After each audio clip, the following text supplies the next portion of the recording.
Hi everybody.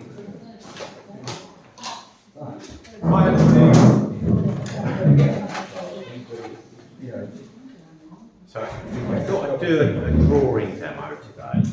So just because we're going to start I'm going to start a new project today. And animals was a thing that was requested by one of the groups, might be more than a group, but it's usually quite a popular thing.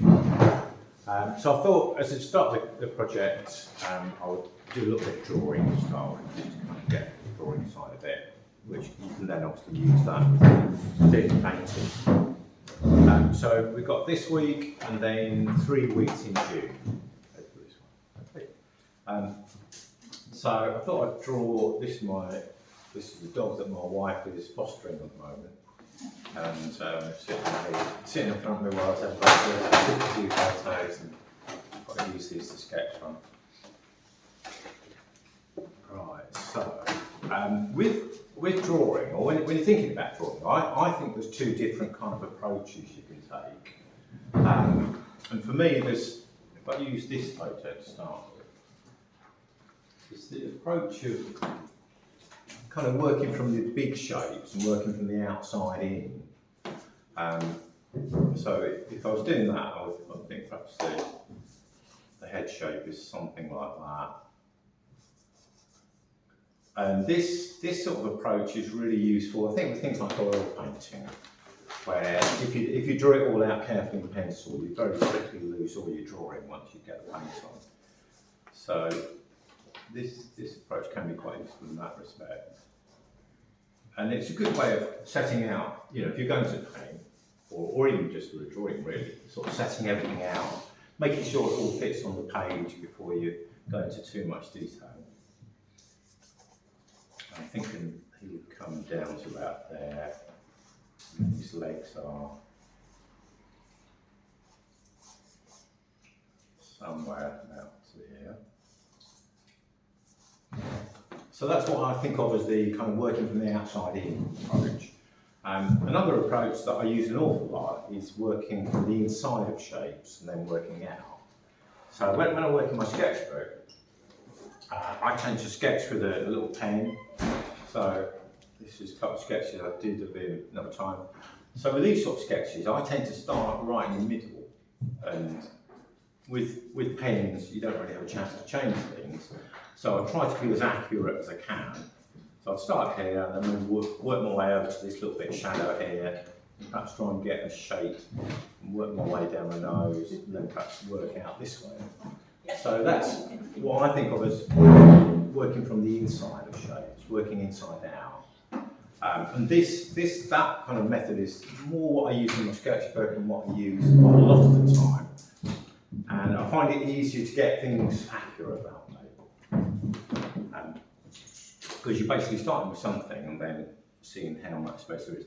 So if I was going to do that with this one, I'd think, well, perhaps I'll start with his eye, which I think would need to be about there, and then try and work out from there. So it may be that I'll lose sight of all this as I go.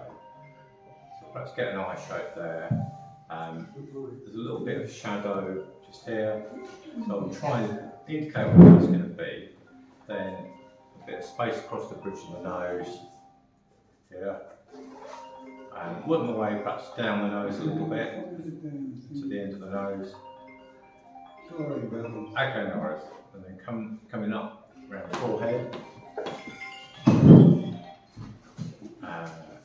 Then perhaps try and look where the jaw would be. Perhaps about there. How far from the eye to the jaw. So it's sort of kind of all radiating out from here. This approach can be really good if you're sort of painting or trying to draw something like a goose. If I was going to draw his head, I drew the eye first, and then thought how much space to here, whereabouts is that shape, how far to here. So it really helps to get things accurate. From there, I'd perhaps work up and just see, the angle between the eye and the ear, or where the ear starts.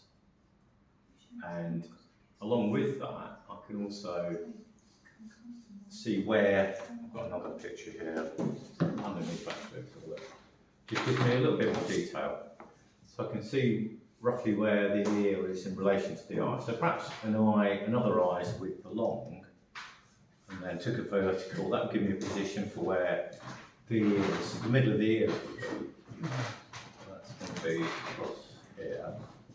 And then this other ear is curling around here. The height, where that is in relation to the eye, it's a little bit higher, so I want to pop that in there. And then basically just kind of work my way down, go back to that photo, rest. We've got a shape on the back of the neck, a bit of the shoulder, and then perhaps get the nose to there, and the shape of the mouth. And then perhaps work through the middle of the chest, and through the markings there.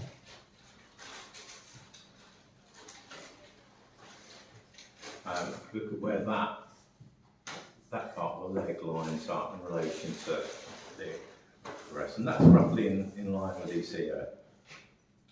You can do all this with, if you want to, either light lines or with another colour, if you want to, the kind of thinking lines, or the lines that relate one bit to another.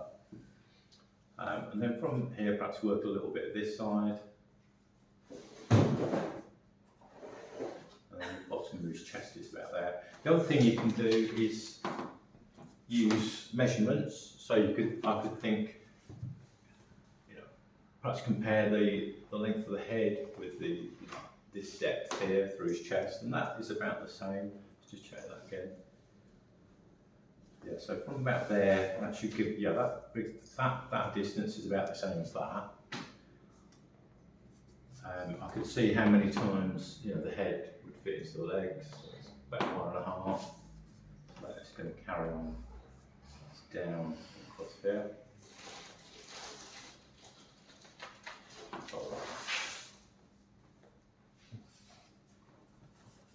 There's the ball shape. Going along its back, and then that curves down a bit. Let's get a little bit more in, rather than just follow that all round, I'd rather get a little bit more here.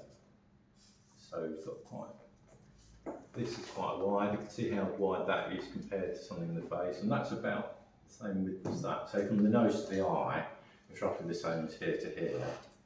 So that gives me that point. And then unfortunately he's got his toy in front of him, but his leg would be sort of in here somewhere. And he's got his weight on his elbows.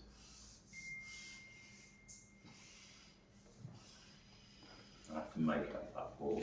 Then coming across here, that carries on here. Let's have a look, this distance here to here. So measure that, compare that with his head, and that is about the same. So that is going to come into about here, where the joint on his back legs would be.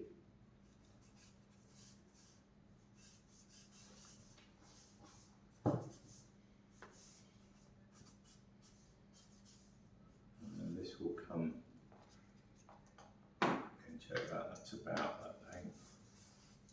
So I'm not exactly where I thought it was going to be, but it's not too far out. And just sort of, almost like sort of scanning the whole dog, rather than just trying to follow a little contour. Just try and look at the shape within, come up a bit more, and then I think we've got a better chance of getting a stronger result really. And then the other leg's sort of in there somewhere.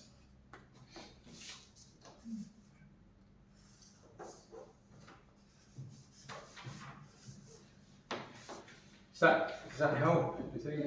It's really an approach to drawing. Trying to sort of do one thing before another. Are you not a fan of using grids, for getting the proportions? I don't mind using grid, particularly a complicated shape. If I've got something like this other, I picked a few photos out, I think that's what you find out. I mean, something like that, there's quite a lot in it. So if I wanted, and I've got more photos of a wider view. So if you've got lots of complicated forms, a grid can be quite useful. Yeah. Most of my drawing, most of what I paint to stand in front of something. So I do more of this kind of measuring. rather because you can't, obviously a grid is great with an image, or if you've got a drawing already or a photo already, grids can be really useful. You could use a grid. I kind of find this more interesting, more enjoyable. And as I say, most of mine, like these I just did while he was sitting there, so yeah. So it's quite good to perhaps try both approaches. Get used to both approaches. Any other queries? Okay, right, I'll come and see you. So obviously, yeah, pick a theme you want to work with, and over the few weeks, I'll perhaps start painting work of painting.